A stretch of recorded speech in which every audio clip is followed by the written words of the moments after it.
welcome to the Gutsy Galley. This is my first official at-home video demo, and today I'm going to show you how to make a fermented cashew cream, which is amazing because it can be tailored to be either savory or sweet.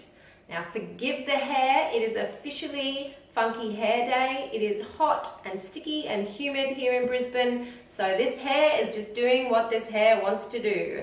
So before I carry on, let me tell you the difference between these two beautiful packets of cashews, because I only use Earth's Bounty and My Organics nuts, and the reason being is, one, they are a locally owned Brisbane-based business and I love supporting local businesses, and secondly, they only source the best of the best. So with the My Organics range, they don't use any pesticides or anything in their nuts, and also they have an amazing range of activated nuts, which means that they have gone through the process of soaking and drying the nuts to remove the phytic acid, which if people like yourself, if you have any gut issues whatsoever, or you don't have the right diversity of gut bacteria, you're going to struggle to break down the phytic acid, which is an actual enzyme inhibitor.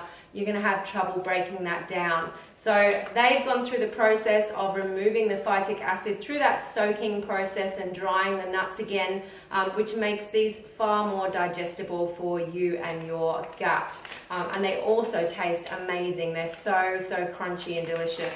For the purpose of this recipe though, I'm actually using the My Organics raw cashews.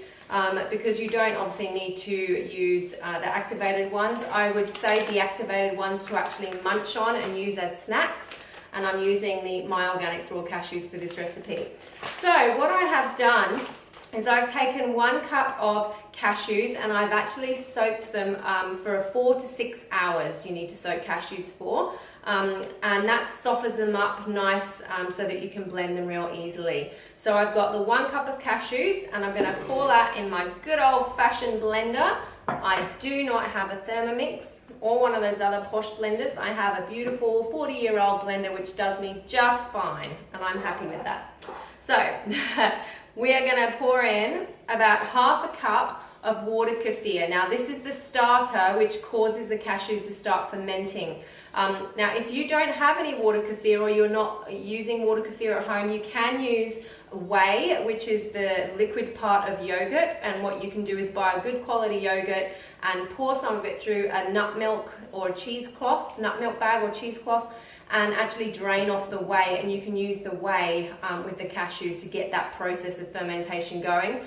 If you don't have any whey or kefir, water kefir, you can just use a couple of probiotic capsules and empty those out into the cashews just to get them going. So I'm using about half a cup of water kefir, and then I've got 1/4 of a cup of freshly squeezed lemon.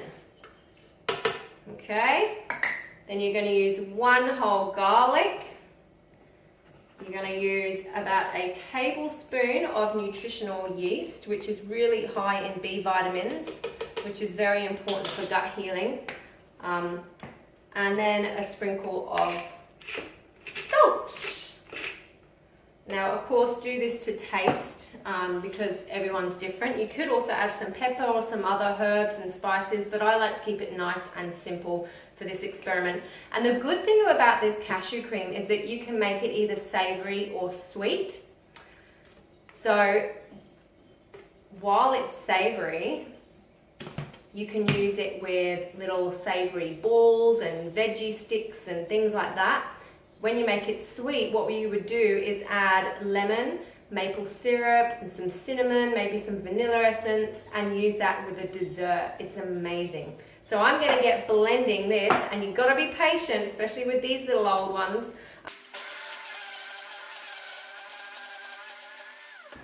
Got to be patient. Got to keep going. The good thing is to make sure you have a spatula already, just to pull it down from the sides, and you will have, oh, look at that, it's so creamy and yummy. Tastes so good too. Okay, I'm going to do that just a little bit longer.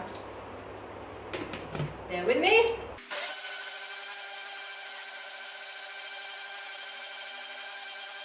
Okay. Now, I'm not crazy just shaking my blender. There's a method to my madness. It's a really good way just to break it all up and make sure it's all getting creamed and yummy and smooth, because otherwise you're gonna have lumps in it. Obviously, if you have a really good blender, you won't have to do that, probably, or a Thermomix. You're probably not gonna have to do that with a Thermomix. But look, I love my blender. It does me well. Okay, so we have got a beautiful creamy consistency in here. There is no lumps. Gosh, look at this hair. Oh. So you just want to, with a spatula, just scoop that out into a nice sized glass jar, nice dipping glass jar. Make sure you don't use plastic. For whatever reason, those little bugs in there that are causing the cashews to ferment nicely don't seem to do very well in plastic. I guess that's like us, really. We shouldn't be using plastic either. Toxic stuff, she says, using a plastic blender. It's all good. So here we are. I've got my cashew cream almost out of the blender. And this is the best bit, because when you're done, you can lick it. Now obviously at this stage it's not fermented, so what you will notice, excuse me, is that over the next 12 hours there will be little bubbles start to form, and it will kind of become a bit mousse-like, which is great. It's exactly what you want. So what you're going to do in that jar is leave the lid off, find a piece of old tea towel or a nut milk bag or something like that. I've just got some offshots from a pillowcase, I think, that I cut up. Place it over the top of your jar and seal it with a rubber band, just like so. And then what I'm going to do is just sit that on the workbench for 12 hours. So if you do it later in the afternoon or the evening, you can just leave it overnight. It's probably better that way. If you do it during the day in this sticky, yucky heat, it's probably going to take less time. So what you're wanting is a nice, tangy, almost a little bit bubbly cashew cream. When you stir it around, it will release some of those bubbles from the carbon dioxide. But that is going to be amazing. In about 12 hours, you're going to pop the lid on, pop it in the fridge, and then you can use it with your veggie sticks and dips, with some maybe savory balls, some meatballs. I throw it into my salads as part of my salad dressing. It's absolutely amazing and so good for your gut. So enjoy. Let me know how you go with the recipe. Let me know how you're surviving this heat if you are in Queensland. And until next time, I'll come back to you again with another recipe from the Gutsy Galley. I'm Kirsty and I'm from Gutsy Mums. Talk to you soon.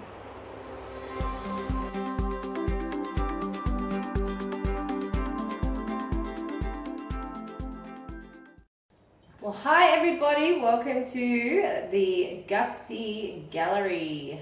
Gutsy Galleria. Gutsy Gallery.